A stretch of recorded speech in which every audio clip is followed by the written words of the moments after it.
Let's continue on with these battles. Let's go on to battle number 7.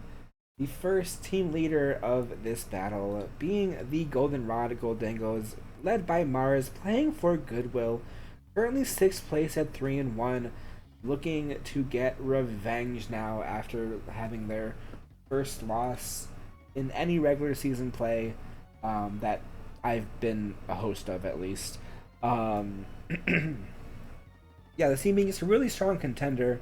The OU mons of this team being the Torkoal and the Roaring Moon. The Torkoal able to set up the sun for the rest of the Paradox mons on this team. Not really looking for damage, just being at 1-4. Just mostly looking for setup and sat clears with the rapid spin. The Roaring Moon, though, at 5-3, just smack things and do damage and smack things some more and just be scary. And the UU mons of this team, the Slither Wing with the same record as the Roaring Moon at 5-3, with the Sandy Shocks at 2-3 here as well. Again, just really good mons here in coordination with that Torkoal. The RU mons of this team being the Porygon 2, that little chonky butt at 3-0. Yes, I'm still salty from losing to a Porygon 2. Just able to just survive. Just survive. The Iron Thorns at 0-1, and the Brute Bonnet at 3-0 as well. We see the NU mons of this team being the Hitmonlee at 0-0, the Magmortar at 0-1, unfortunately having been stuck against a Shadow tagging, Cosmic powering Gothitelle. And the Vileplume at 3-1. The Vileplume able to take advantage from the sun and just having a really good special attack stat as well. So in the sun, it's just fast as heck and just does so much damage. The PU mons of this team being the Shuckle. The Shuckle, surprised it hasn't done anything yet. The Shuckle is something that was such a meme in the last season, and it just hasn't done anything quite yet. The Wobbuffet, though, at 1-1, taking down the Great Tusk last week. The Eradicate and the Jellicent having not shown up yet. This team just a really, really strong battler. Yes. This team being a really strong battler just has been prepared against pretty hard the past couple weeks. So like even with the wins that this team has gotten, he has lost 5 Pokemon with each win. So that's why he's just naturally lower on the leaderboard, because he does have more feints, because like 3 of his battles went 6-5. So the way the rankings work is that the higher, obviously it's win loss ratio first, but the higher amount of knockouts is then next, and then it's determined by the number of feints. Whoever has the lower number of feints is higher on the leaderboard. If you have more feints, then you're lower on the leaderboard. And he unfortunately has had a lot of feints from his team, but it doesn't take away from the fact that this is just a really good team. But the next team who is looking to take them down is the Philadelphia Infinite Fusions, led by SB, playing for the St. Jude's Children's Hospital. Currently 12th place at 1-3, looking to get another win here against such a strong opponent. And with a Pokemon like the OU mons on this team, the Toxapex and the Decidueye, it could be a thing. The Toxapex at 3-2 and the Decidueye at 2-3, assuming in Decidueye, I should say. Toxapex just being really just annoying as heck. Able to set up a lot of just spikes, get a lot of poison, with its regenerator ability as well. Toxapex is a force to be reckoned with, just like a Shuckle, just like another one of those tanks. But Toxapex is just so good. We see the UU mons of this team, the namesake Pokemon Espeon at 5-3, doing so much knockouts, but also getting 3 feints to its name as well. The Floatzel, though, not showing his face quite yet. The RU mons of this team being the Zoroark, who has not shown his face yet either, or hasn't. I mean, it hasn't shown up yet. The Typhlosion at 1-2, and the Sigilyph having not shown up yet either. The NU mons of this team being the Linoon, also has not shown up. The Drapion at 1-1, and the newly traded Aerodactyl, who has not shown up as well. The Aerodactyl traded for the Galarian Sunfisk here. The PU mons of this team being the Murkrow at 1-1, the Meowstic at 0-4. Meowstic not getting any knockouts, but it has been doing its job as being a good screen setter. Again, it might not have any knockouts to its name, but it has been doing its job. Um, yeah, it's been doing its job. The Unpheasant is at 1-3, and the Excelgor not shown up after being traded from that Solrock from this team. Really, this is another really tricky setup team, like a team that has a lot of really tricky sets to it. And I'm excited to see more, and excited to see if they can pull off the win. Let's see the starting lineups of these two teams. The Goldenrod Gholdengos with the Paradox Mons here, the Roaring Moon and the Slitherwing, though hasn't brought only has brought these two Paradox Mons. We do see the Porygon 2 coming back, making his however many appearance. This man just annoying. The Jellicent, though, making his first appearance of the season.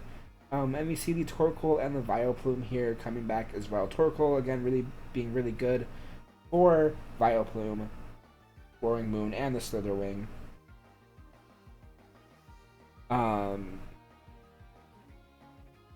Solrock basically got cracked in half by a Gigaton Hammer. Just split open that Geo and bonk! The Philadelphia Infinite Fusions with the Zoroark making his first ever appearance, a good boy. We see the Unpheasant coming back, the Espeon and the Toxapex as well coming back, and the Linoon making his first appearance as well. We also see the Murkrow coming back after a couple weeks of sitting on the bench. Really excited to see this battle. I don't like seeing that Toxapex though, but whatever. Let's get started. Let's get into this battle. See the starting Pokemon of battle number 7. The Gholdengos leading with the Slitherwing this time, and the Philadelphia Infinite Fusions with the Toxapex lead. The Wild Charge immediately from the Slitherwing, though, doesn't take down the Toxapex, and the Toxapex gets set up right away. And the Baneful Bunker comes through from the Toxapex, with another Wild Charge coming through. Of course, the Slitherwing getting poisoned from that Baneful Bunker. Another Wild Charge comes through. With a Light Screen. A Light Screen, interestingly, being set up against the physical attacker of the Slitherwing here. But another Baneful Bunker being set up to protect it from another Wild Charge. The Slitherwing just not able to take down this Toxapex. Until now, the Toxapex falls to another Wild Charge. But the recoil and the poison damage is going to do a little bit here. Slitherwing really low now. The Unpheasant then comes in. You switch into the Vileplume. The Toxapex is being sucked back up. With the U-turn then coming in from this Unpheasant. Into the Murkrow. Psychic then from the Murkrow, though, interestingly. With a Sunny Day then being set up from the Vileplume. Light Screen, of course, wearing off now. And the switch from the Murkrow into the Espeon. And the switch from the Vileplume into the Roaring Moon. With this Photosynthesis raising its attack stat now. But immediate switch into the Porygon 2, though. To set up the Rain Dance from this Espeon. Taking away the Sun. The Espeon then switching back into the Murkrow. With a Thunderbolt, a super effective hit, of course, from this Thunderbolt from the Porygon 2. It switches back into the Torkoal to set up that Sun again. The Thunder Wave then coming through and paralyzing the Torkoal. And the Mean Look locking the Torkoal in, and the Paralyze making him not able to move this time around. You switch from the Murkrow then into the Espeon here, with the Lava Plume being set up or being sent. Words are hard. And a Rain Dance again being set up from this Espeon. And the explosion! The Torkoal blowing up, taking itself down, and taking down the Espeon as well. Linoon then comes in with the Roaring Moon, then using his booster energy to boost its attack now this time. And the Acrobatics doesn't take on the Linoon, though, with a Simple Beam. Failing, interestingly. Don't know why Simple Beam failed, but Linoon goes for the trick. The Roaring Moon getting the Toxic Orb from this Linoon, and it's surviving another Acrobatics. and getting poisoned by the Toxic Orb. Now, what a good play from the Linoon. Extreme Speed coming in, doing a little bit of chip damage to let this Linoon fall and do a little bit of chip damage to the Roaring Moon. Murkrow then comes back out, goes for a U-turn, hitting the Roaring Moon, and outspeeding. Oh, wait. It was a Zoroark all along. The Acrobatics comes in. Doesn't take down the Murkrow, though. And the Detect coming through.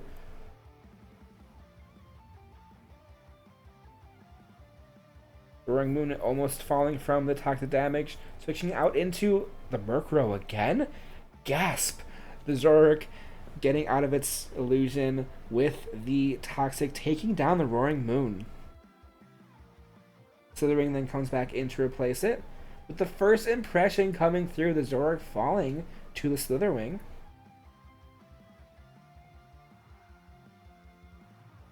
Little Murkrow then comes back out, and the switch into the Jellicent from the Slitherwing, with the Detect then coming through.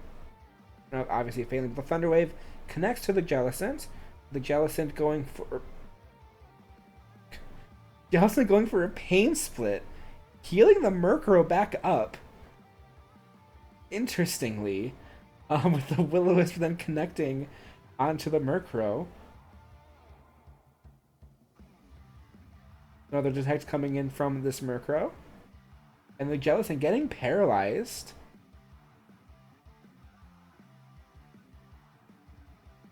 Murkrow then switching out into the Unpheasant, with the Recover being set up from this Jellicent, getting it back to full HP.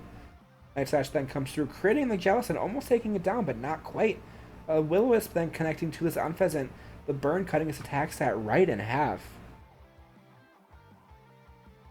Then switches into that Porygon 2, with the U-turn then connecting and landing onto the Porygon 2, bringing the Murkrow back out.